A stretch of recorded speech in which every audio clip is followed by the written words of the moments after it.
Nakakatakam ano? Tara, samahan niyo ako.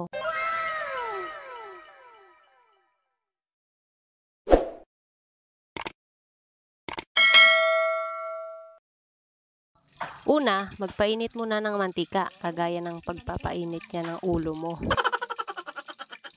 Tapos, isunod mo yung butter, kagaya ng pag-iwan niya sa'yo. And then, durug-durugin mo, kagaya ng pagdurog niya sa puso mo, hanggang sa matunaw. Mekos-mekos mo na yan, insan, nang matapos na yan. Tagal, magmekos-mekos, kagaya ng pagpapaikot-ikot niya sa'yo. Kung dumating man sa punto na tayo'y mag-isa, sabi, uunahin daw ang bawang. Mali, inuuna mo na ang butter.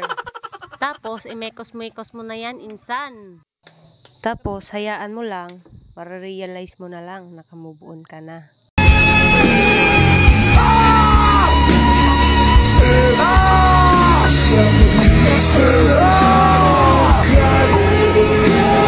Pero syempre, tanga ka. Ibinigay mo pa rin ang lahat kahit wala lang natira sa'yo. Gago! Inubos ko na ang natirang butter. Inilagay ko na rin ang sibuyas at sili. Nilagyan ng oyster sauce at hinalo-halo hanggang maging ganito ang kanyang kulay. Nilagyan ng pampalasa hanggang sumarap. And then, ilagay na natin ang ating crabs. Tsura pa lang talagang nakakapagtulo ng laway. Nako po, inang! Taob na naman ang kanin nito mamaya.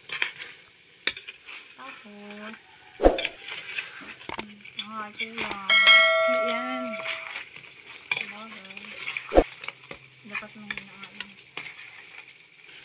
Tapos, isinunod na natin ang hipon. Lagyan mo na yung puti para maano siya.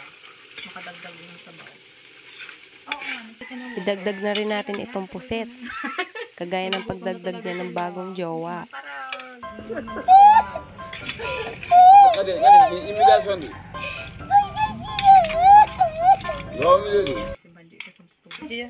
Wow!